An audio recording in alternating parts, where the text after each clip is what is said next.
Assalamualaikum warahmatullahi wabarakatuh. Kami perwakilan dari kelompok 4 ingin mempresentasikan tentang harga pokok pesanan. Pengertian metode harga pokok pesanan. Metode ini digunakan oleh perusahaan yang berproduksi berdasarkan pesanan. Dalam metode ini, biaya-biaya produksi dikumpulkan untuk pesanan tertentu dan harga pokok produksi persatuan dihitung dengan cara membagi total biaya produksi untuk pesanan tersebut dengan jumlah satuan produk dalam pesanan yang bersangkutan. Manfaat informasi harga pokok produksi per pesanan. 1. Untuk menentukan harga jual yang akan dibebankan ke pemesan. 2. Mempertimbangkan penerimaan atau penolakan pesanan. 3. Memantau realisasi biaya produksi. 4. Menghitung laba atau rugi tiap pesanan. 5.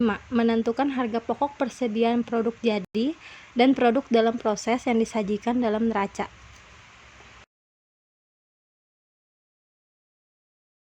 Berikut ini karakteristik metode harga pokok pesanan. Yang pertama, digunakan jika perusahaan memproduksi berbagai macam produk sesuai dengan spesifikasi pemesan, dan setiap jenis produk perlu dihitung harga pokoknya secara individual. Yang kedua, biaya produksi harus digolongkan berdasarkan hubungannya dengan produk, yaitu biaya produksi langsung dan biaya produksi tidak langsung. Biaya produksi langsung terdiri dari biaya bahan baku dan biaya tenaga kerja langsung. Sedangkan biaya produksi tidak langsung disebut biaya overhead pabrik. Biaya produksi langsung diperhitungkan sebagai HPP pesanan tertentu berdasarkan biaya yang sesungguhnya terjadi. Sedangkan BOP diperhitungkan ke dalam HPP pesanan berdasarkan tarif. Harga pokok produksi per unit dihitung pada saat pesanan selesai diproduksi. Penerapan metode harga pokok pesanan. Di dalam suatu perusahaan, untuk memudahkan pembebanan biaya kepada setiap jenis produk pesanan dalam penerapan metode harga pokok pesanan, biaya produksi digolongkan menjadi 2 golongan, yaitu 1. Biaya produksi langsung. Biaya produksi langsung terdiri atas biaya bahan langsung dan biaya tenaga kerja langsung.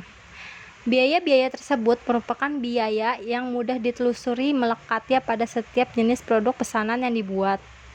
Oleh karena itu, baik biaya bahan langsung maupun biaya tenaga kerja langsung dapat secara langsung dihitung sebagai bagian dari harga pokok produk. Dengan kata lain, biaya bahan langsung dan biaya tenaga kerja langsung yang dibebankan kepada produk adalah biaya yang sesungguhnya terjadi untuk pembuatan produk yang bersangkutan. Yang kedua, biaya yang termasuk ke dalam golongan produksi tidak langsung adalah biaya-biaya yang tidak dapat secara langsung dibebankan kepada produk.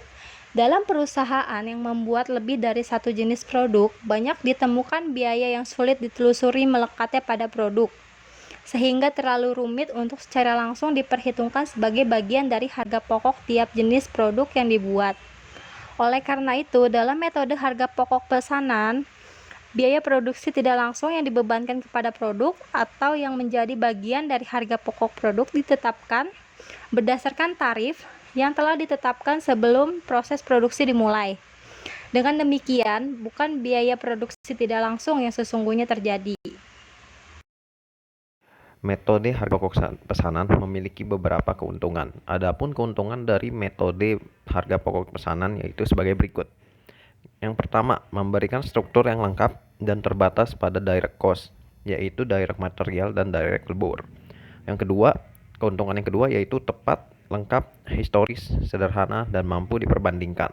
Yang ketiga, meningkatkan kemampuan untuk mengatur dan mengevaluasi prestasi historis dari bagian-bagian operasi, produk lines, departemen fungsional, dan staf manajemen dalam suatu organisasi. Keuntungan yang keempat yaitu kemampuan untuk mengendalikan operasi berjalan dengan mendeteksi dan menganalisa penyimpangan-penyimpangan atas kecenderungan historis dalam pola biaya. Dan yang terakhir, penambahan kemampuan untuk merencanakan dan melaksanakan kegiatan-kegiatan di masa yang akan datang dalam organisasi. Oke, selanjutnya kita akan membahas syarat penentuan harga pokok pesanan. Harga pokok pesanan dapat dilaksanakan jika sudah memenuhi syarat-syarat yang telah ditentukan. Nah, menurut Mulyadi dalam buku akuntansi biaya, terdapat beberapa syarat yang harus dipenuhi dalam menentukan harga pokok pesanan, yaitu yang pertama, setiap pesanan produk harus dapat dipisahkan identitasnya dengan jelas dan harus dilakukan penentuan harga pokok pesanan secara individu. Yang kedua, biaya produksi dibagi menjadi dua golongan, yaitu biaya produksi langsung dan yang terdiri dari biaya bahan baku dan tenaga kerja, serta biaya produksi tidak langsung yang terdiri dari biaya-biaya produksi selain biaya bahan baku dan biaya tenaga kerja langsung. Yang ketiga, biaya bahan baku dan biaya tenaga kerja langsung dibebankan langsung pada pesanan, sedangkan biaya produksi tidak langsung dibebankan pada pesanan tertentu atas dari dasar tarif yang ditentukan di muka. Nah, syarat keempat yaitu harga pokok setiap pesanan ditentukan saat selesai pengerjaan. Dan yang terakhir adalah harga pokok persatuan produk dihitung dengan membagi jumlah biaya produksi yang dibebankan pada pesanan tertentu dengan jumlah satuan produk dalam pesanan terkait. Oke, selanjutnya kita akan membahas siklus akuntansi biaya dalam menerapkan harga pokok pesanan dalam perusahaan manufaktur. Berikut adalah siklusnya. Yang pertama adalah penentuan harga pokok bahan baku yang dibeli. Nah, contohnya tuh seperti ini. Jika ada suatu perusahaan yang ingin membuat meja, nah tentunya untuk membuat meja diperlukan berbagai bahan baku seperti kayu, paku, mungkin juga lem seperti itu contohnya. Nah, di situ kita akan mulai menghitung terlebih dahulu harga-harga bahan baku yang dibeli. Selanjutnya jika sudah, kita barulah penentuan harga pokok bahan baku yang digunakan. Setelah kita memilah-milah dari meja, kayu-kayu yang digunakan, dari paku yang akan digunakan, kita tentukan dulu berapa harga untuk satuannya agar dapat kita gunakan. Dan juga kita akan menggunakan biaya tenaga kerja langsung dan biaya overhead pabrik. Berapakah biaya untuk membayar orang untuk membuat meja tersebut dan membayar administrasi pegawai-pegawainya juga, dan juga berapa biaya kantor seperti mungkin listrik, air, dan lain sebagainya. Nah, setelah 3 hal tersebut terpenuhi, maka akan menjadi satu, yaitu pengumpulan biaya produksi. Semua biaya-biaya dari biaya tenaga kerja langsung, biaya bahan baku, dan juga biaya overhead pabrik akan dijadisatukan dan kita akan dihitung. Setelah dikumpulkan dan sudah mendapatkan hasilnya, barulah akan menjadi harga pokok produk jadi. Sistem pembebanan biaya. 1. Biaya bahan baku dibebankan berdasar biaya sesungguhnya, karena setiap pesanan yang sudah selesai dikerjakan, sudah bisa dihitung besarnya biaya yang diserap pada pesanan tersebut. 2. Biaya tenaga kerja langsung juga dibebankan berdasar biaya sesungguhnya, karena besarnya biaya ini juga bisa dihitung setelah pesanan selesai. Biaya overhead pabrik dibebankan atas dasar tarif sebab biaya ini sebagian bisa dihitung setelah pesanan selesai dan sebagian lagi bisa dihitung setelah berakhirnya periode akuntansi seperti biaya depresiasi.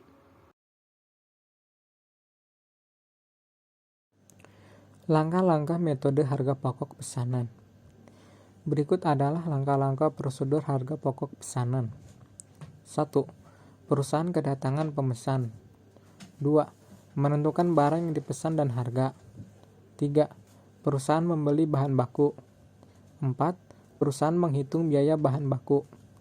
5. Perusahaan menghitung biaya tenaga kerja langsung. 6. Perusahaan membebankan BOP. 7. Perusahaan menghitung BOP sesungguhnya. 8. Perusahaan menghitung selisih antara BOP yang dibebankan dengan BOP sesungguhnya. 9. Perusahaan mencatat selisih.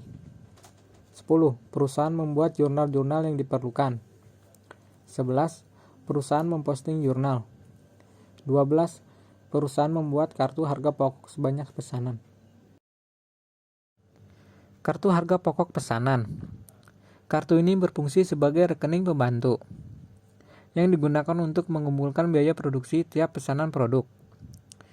Biaya produksi langsung dicatat dalam kartu harga pokok pesanan yang bersangkutan secara langsung.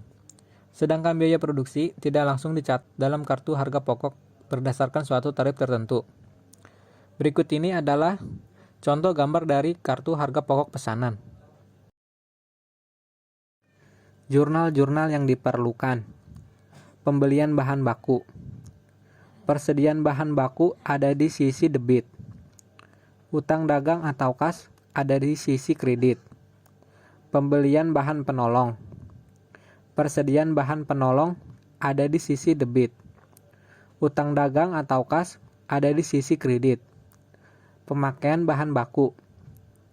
BDP atau biaya bahan baku ada di sisi debit. Persediaan bahan baku ada di sisi kredit. Jurnal-jurnal yang diperlukan. Pemakaian bahan penolong yaitu BOP sesungguhnya yang berada di sisi debit, persediaan bahan penolong yang berada di sisi kredit, pembayaran bahan baku yaitu utang dagang yang berada di sisi debit, kas yang berada di sisi kredit, pencatatan biaya tenaga kerja terutang yaitu gaji dan upah yang berada di sisi debit, utang gaji dan upah yang berada di sisi kredit. Pencatatan distribusi biaya tenaga kerja yaitu BOP BTKL yang berada di sisi debit, BOP sesungguhnya yang berada di sisi debit, biaya pemasaran yang berada di sisi debit, biaya administrasi dan umum yang berada di sisi debit, gaji dan upah yang berada di sisi kredit. Pencatatan pembayaran gaji dan upah yaitu utang gaji dan upah yang berada di sisi debit, kas yang berada di sisi kredit. Pencatatan pembebanan BOP yaitu BDP dikurang BOP yang berada di sisi debit, BOP yang dibebankan yang berada di sisi kredit, pencatatan BOP sesungguhnya yaitu BOP sesungguhnya yang berada di sisi debit, berbagai rekening yang dikredit yang berada di sisi kredit, pencatatan penutupan BOP yang dibebankan ke dalam BOP sesungguhnya yaitu BOP yang dibebankan yang berada di sisi debit, BOP sesungguhnya yang berada di sisi kredit.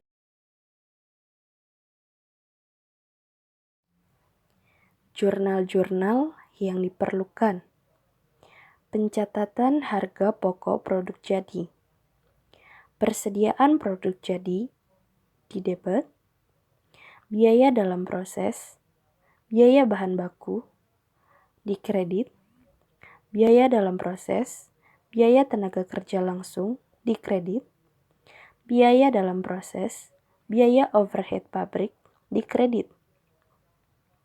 Pencatatan harga pokok produk dalam proses.